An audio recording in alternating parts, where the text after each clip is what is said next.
Existe na paciência determinado ápice às vezes pouco lembrado. Efetivamente, é com a paciência que se ouvem acusações indébitas, sem reações violentas, que suportamos as vicissitudes da existência, sem nos queixarmos, que se toleram as ironias e os sarcasmos dos adversários gratuitos, que se atravessam com serenidade os espinheirais da incompreensão que se desenvolvem nos entes mais caros, que se aguentam injúrias e pedradas do desequilíbrio e da ignorância que ainda governam muita gente no mundo. A paciência, em verdade, é a força que nos assegura a calma e o discernimento nas horas amargas. No entanto, é justo lembrar que tão só na paciência encontramos a proeza de saber alguém humilhar-se e esquecer-se, chorar e sofrer, perseverar no bem e sustentar-se na luz do amor ao próximo, apesar de todas as vicissitudes da vida, e continuar trabalhando e servindo sem reclamar. Do livro Luz e Vida, Francisco Cândido Xavier e Emmanuel.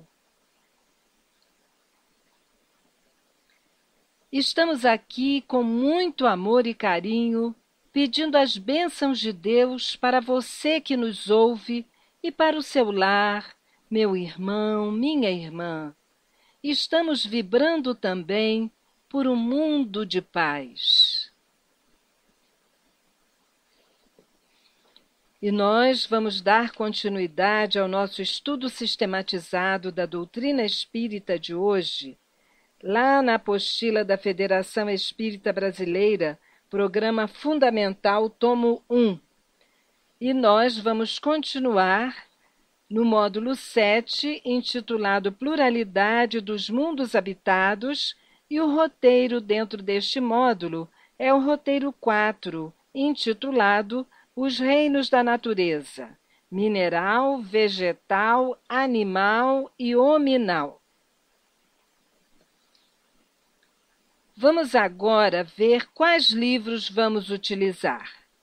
A nossa bibliografia é a Gênese, de Allan Kardec, capítulo 10, item 11, item 12, item 16, item 17 e item 26, todos no capítulo 10 de A Gênese de Allan Kardec. O Livro dos Espíritos, de Allan Kardec, a questão 44, 45, 47, 49, 51, 52, 585, 586, 587, 588, 589, 590, 591, 592, 593, 594, 595, 597, 597A, 598, 602. E o livro Evolução em Dois Mundos, de Francisco Cândido Xavier e Valdo Vieira, pelo espírito André Luiz. E vamos então agora, já que vimos todas as perguntas do Livro dos Espíritos, vamos agora ao livro A Gênese, que nós deixamos para o final do nosso estudo. A Gênese é o capítulo 10, que é intitulado Gênese Orgânica, que fala da formação primária dos seres vivos. E vamos então ao item 11. Vamos iniciar pelo item 11 de A Gênese de Allan Kardec. Nesse item 11, Allan Kardec diz que na formação dos corpos sólidos, um dos mais notáveis fenômenos é o da cristalização, que consiste na forma regular que assumem certas substâncias ao passarem do estado líquido ou gasoso ao estado sólido. Nós até às vezes falamos assim: a pessoa tem uma ideia. A ideia abstrata, não é? Então nós falamos assim, a ideia não é uma ideia assim pessimista, alguma coisa nós dizemos assim, você cristalizou essa ideia, não é? Você cristalizou tal coisa, porque nós queremos dizer que aquilo se tornou sólido, aquilo passou a ser mais resistente.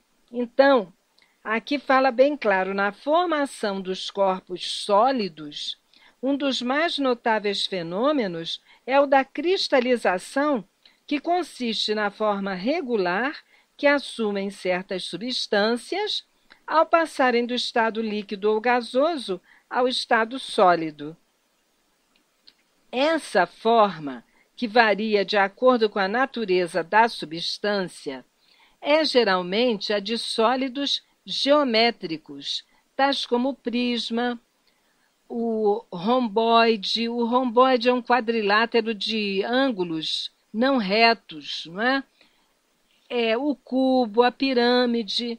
Então, nós vamos ver, nós vimos na internet, saiu muito aí uma época, um japonês que fez um estudo com a água se cristalizando após uma prece e mostrando o formato. Eram formatos lindos, todos os formatos geométricos, quadrados, retângulos, triângulos, não é? Prismas, coisas lindas que resultavam assim um verdadeiro quadro de beleza, não é? A água cristalizada. Toda a gente conhece os cristais de açúcar, do açúcar cande, os cristais de rocha ou sílica cristalizada são prismas de 6 faces que terminam em pirâmide igualmente hexagonal. O diamante é carbono puro ou carvão cristalizado. Então, o diamante é um carbono puro ou um carvão que se cristalizou, então se transforma em um diamante, uma pedra tão preciosa. Os desenhos que no inverno se produzem sobre as vidraças, com gelo, não é? São devidos à cristalização do vapor de água durante a congelação, sob a forma de agulhas prismáticas. Então, nós estamos vendo aqui, Allan Kardec vivia na França, lá o inverno é muito rigoroso. Então, ele dá esse exemplo dos cristais de água, não é? Na vidraça durante o inverno. Então, a disposição regular dos cristais corresponde à forma particular das moléculas de cada corpo. Aquela disposição, aquela arrumação que os cristais tomam assim com uma certa regularidade, simetricamente, não é? Depende da forma particular das moléculas de cada corpo. Essas partículas, para nós infinitamente pequenas, mas que não deixam por isso de ocupar um certo espaço, solicitadas umas para as outras pela atração molecular, se arrumam e justapõem segundo exigem suas formas, de maneira a tomar cada uma o seu lugar em torno do núcleo ou primeiro centro de atração e a construir um conjunto simétrico. Então, vamos voltar para a água novamente, o exemplo da água. E, inclusive, esse exemplo é muito importante quando nós vimos aquelas figuras da água cristalizada, todos os cristais tomando aquele formato geométrico, é como se tivesse um centro e dali do centro vão se formando aquelas figuras, ficando bonito, de acordo se aqueles cristais são formados com uma música ao fundo, uma música clássica, uma prece, aí os cristais vão se formando de acordo com a vibração do ambiente. Se o ambiente é de briga, de confusão, a forma fica muito desorganizada, muito desorientada, fica uma forma feia. Se o ambiente é um ambiente elevado, são verdadeiras obras de arte que se formam. Aí nós ficamos pensando no nosso corpo, que temos a maior parte de água no nosso corpo. Se nós temos um corpo que a maior parte é água, mas que está sempre em função de um espírito que o dirige, não é? Porque todos nós somos um espírito vivendo uma experiência carnal, não é? Se nós temos um espírito que dirige esse corpo, que está em prece, com pensamentos bons, trazendo aquela vibração boa para esse corpo, que é muita água, essas moléculas de água do nosso corpo vão estar num formato bonito, harmonioso. Ao passo que, se nós estivermos numa confusão, numa disputa, numa briga, numa violência, nós vamos ter as nossas moléculas completamente desarmonizadas, feias, completamente formando figuras horrendas, então transformando o nosso corpo nesse tipo de coisa, porque a maior parte do nosso corpo é água. Então, muitas vezes atraímos para nós as doenças, através exatamente dessa vibração que emanamos, e que vamos fazer com que os cristais da água do nosso corpo se tornem formas negativas, não é? Com formas negativas. Vamos então agora ao item 12 do capítulo 10, Gênese Orgânica, do livro A Gênese de Allan Kardec. O item 12 diz assim: Rádio Portal da Luz.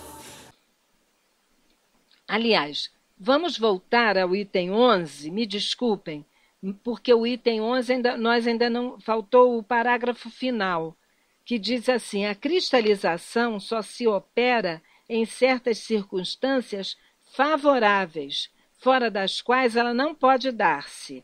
São condições essenciais o grau da temperatura e o repouso absoluto. Compreende-se que um calor muito forte, mantendo afastadas as moléculas, não lhes permitiria condensarem-se e que a agitação, impossibilitando-lhes um arranjo simétrico, não lhes consentiria formar senão uma massa confusa e irregular, donde não haver cristalização propriamente dita. A necessidade do repouso, por exemplo, no momento de meditação.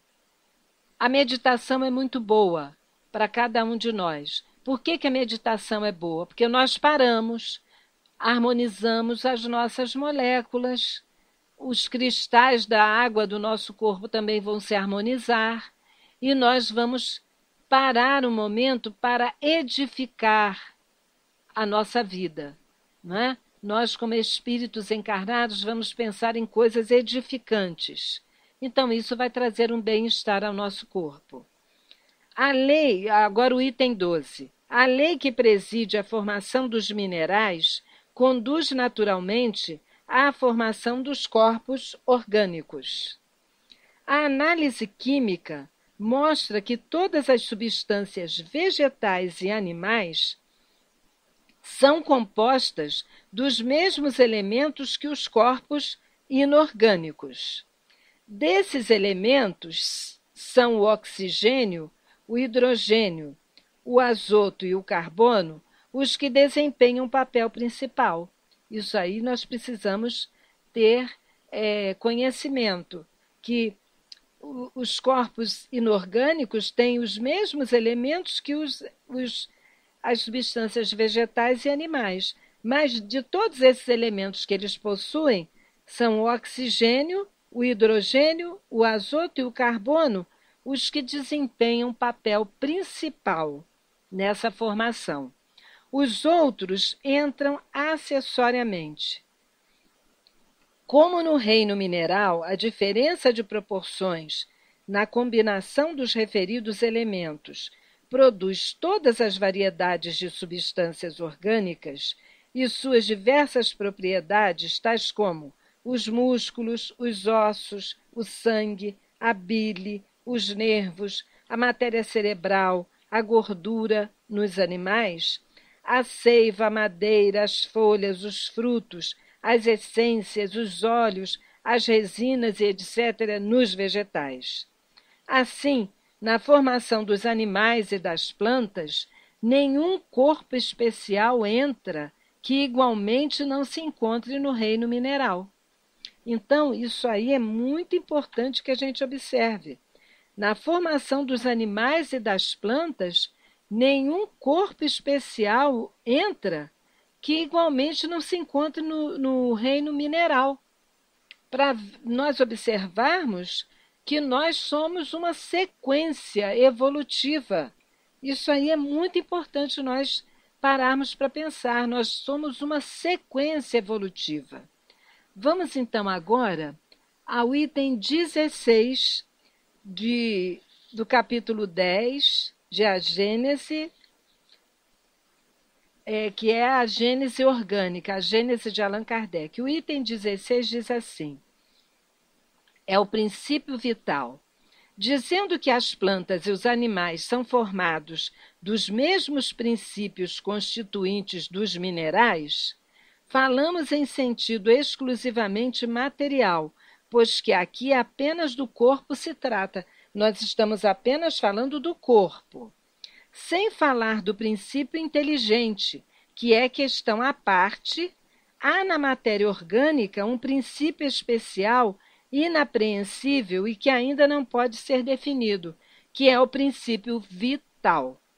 Ativo no ser vivente, esse princípio se acha extinto no ser morto. Por exemplo, um corpo de um animal morto, um corpo humano morto, ele não tem princípio vital, mas nem por isso deixa de dar à substância propriedades que a distinguem das substâncias inorgânicas. De qualquer maneira, é um corpo morto, mas possui substâncias diferentes que distinguem daquelas substâncias dos minerais, por exemplo, não é? Dos inorgânicos. A química que decompõe e recompõe a maior parte dos corpos inorgânicos também conseguiu decompor os corpos orgânicos, porém jamais chegou a reconstituir sequer uma folha morta, prova evidente de que há nestes últimos o que quer que seja e inexistente nos outros. Então a química nunca conseguiu reconstituir uma folha morta, fazer com que ela voltasse a ter a vida abundante que ela tinha antes, não é? Vamos agora ao item 17 de A Gênese de Allan Kardec, do capítulo 10, que é Gênese orgânica. Será o princípio vital alguma coisa particular que tem existência própria? Será? Ou, integrado no sistema da unidade do elemento gerador, apenas será um estado especial, uma das modificações do fluido cósmico, pelo qual este se torne princípio de vida, como se torna luz, fogo, calor, eletricidade. É neste último sentido que as comunicações acima, reproduzidas, resolvem a questão. Nós podemos até olhar lá no capítulo 6, uranografia geral, não é? Lá no capítulo 6 de A Gênese, uranografia geral, nós vamos ver essa questão também sendo estudada, não é? A criação primária, as leis e as forças, a matéria. Seja, porém, qual for a opinião que se tenha sobre a natureza do princípio vital, o certo é que ele existe, pois que se lhe apreciam os efeitos. Nós sabemos, porque a gente percebe o princípio vital nos seres, quando ele deixa de ter, não é?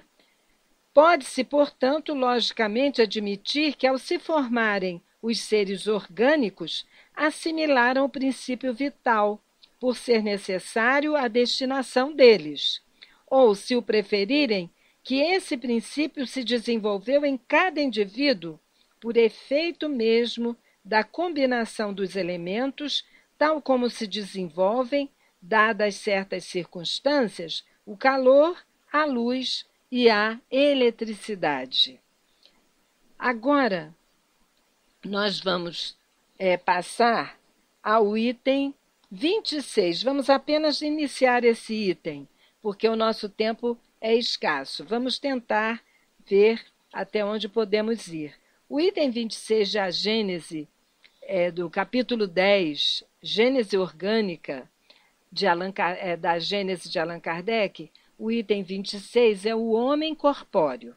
Diz assim: do ponto de vista corpóreo e puramente anatômico, o homem pertence à classe dos mamíferos, dos quais unicamente difere por alguns matizes na forma exterior. De tantos animais mamíferos, nós, os homens, diferimos por algumas coisas na nossa forma exterior. Já temos um corpo mais apurado, né? Esteticamente melhor. Quanto ao mais, a mesma composição de todos os animais, os mesmos órgãos, as mesmas funções e os mesmos modos de nutrição, de respiração, de secreção, de reprodução. Então, tudo demais nós temos muito semelhante aos animais, não é? A eliminação através dos aparelhos excretor, nós precisamos nos alimentar, respiramos, não é? Da forma como nós respiramos, o nosso aparelho reprodutor. Então, aqui fala, o homem então nasce, vive e morre nas mesmas condições e quando morre, seu corpo se decompõe como tudo que vive. Nosso corpo se decompõe como o corpo de um cachorro, como o corpo de um gato. Se decompõe e fica com um mau cheiro. O odor é terrível, como o odor de um outro animal em decomposição. Não há em seu sangue, na sua carne, em seus ossos, um átomo diferente dos que se encontram no corpo dos animais.